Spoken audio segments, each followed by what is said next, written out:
Hello police. இத பத்தி நீங்க என்ன நினைக்கிறீங்க? சார், உங்க பக்கத்துல இருக்கிற மேடம் அழகா இருக்காங்கன்னு நினைக்கிறேன்.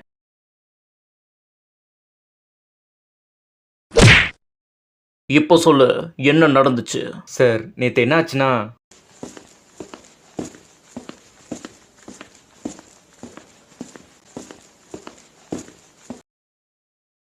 டேய் விக்னேஷ், நீ எங்கடா இங்க?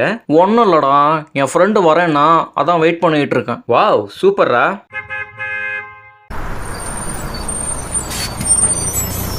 சரிடா விக்னேஷ், பார்ப்போம். நான் போக வேண்டிய பஸ் வந்துருச்சு. ஓகேடா, பார்ப்போம். ஓஹோ, அப்போ இதுதான் நடந்துச்சா? ஆமா சார். அப்போ இது கண்டிப்பா தற்கொலையா இருக்க வாய்ப்பே இல்லை. எப்படி சார் சொல்றீங்க? சாகிறதா இருந்தா நடு ரோட்ல நின்று டான்ஸ் ஆடி லாரி மோதி செத்துருக்கலாம், இல்ல தான் குட்டையை தானே உருவி தூக்கி போட்டு செத்துருக்கலாம். அதை விட்டுட்டு இப்படி கக்கூஸ்ல மண்டே விட்டு சாகணும்னு அவசியமே இல்லை. அட ஆமா சார். ஆமா, இவன் உனக்கு யாருன்னு சொன்ன? இவன் என் காலேஜ் ஃப்ரெண்டு சார். ஓஹோ, அப்போ நீ அவனை கொண்டிருக்க வாய்ப்பு இருக்குல்ல? வாய்ப்பு இருக்கு சார். கெட்டது? ஆமா சார், நான் தான் அவனை கொன்னது. என்ன சொல்ற? ஆமாண்டா, நான் தான் அவனை கொன்னது. சரிடா விக்னேஷ், பார்ப்போம். நான் போக வேண்டிய பஸ் வந்துருச்சு. ஓகேடா, பார்ப்போம்.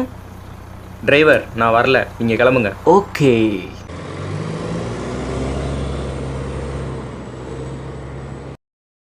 ஏய், என்னடா பஸ்லாம் போலையா? என் நோக்கம் அது இல்லை. அப்போ அந்த கத்தி எதுக்கு? கேக் வெட்டுறதுக்கா? இல்ல, உன்னை வெட்டுறதுக்கு.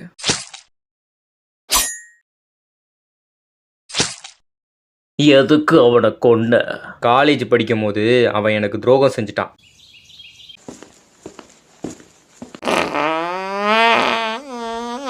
பரவாயில்லையடா குமாரு, குசுலாம் விடுறியடா. டேய், யார்ட்டையும் சொல்லிடாதடா. சாச்சா, நான் யார்ட்டையும் சொல்ல மாட்டேன். நீ அங்க பாருடி, குசு வண்டி குமார் போறேன்.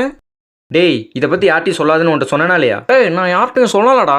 பின்ன எப்படா கீழே இருக்கிற கேர்ள்ஸ்க்கு நான் குசு விட்டது தெரியும்? நீ விட்ட குசு கீழே வரைக்கும் கேட்டிருக்கோண்டா. மச்சி, இனிமே இவன் பேரு வெறுங்குமார் இல்ல, குசுகுமாரே. அப்போ அவ செஞ்ச துரோகத்துக்கு நீ பழி வாங்கியிருக்க, அப்படித்தானே? ஆமா.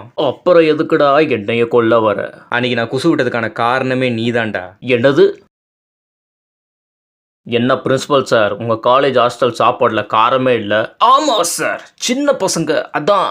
என்ன சின்ன பசங்க, ஒரு காரம் கூட திங்க முடியலன்னா இவங்க என்ன குடும்பம் நடத்த போறாங்க? நீங்க காரம் தள்ளி போடுங்க. சமையல்கார நண்பா, நீ மசாலாவை நல்லா அள்ளி போடு, அப்போதான் பின்னாடி காரம் பட்டையை கலப்போம். செஞ்சுட்டா போச்சு. ஓ மை காட், இப்படிதான் நடக்கும்னு நான் நினைச்சு கூட பார்க்கல. இப்போ சாகிறதுக்கு ரெடியா இரு.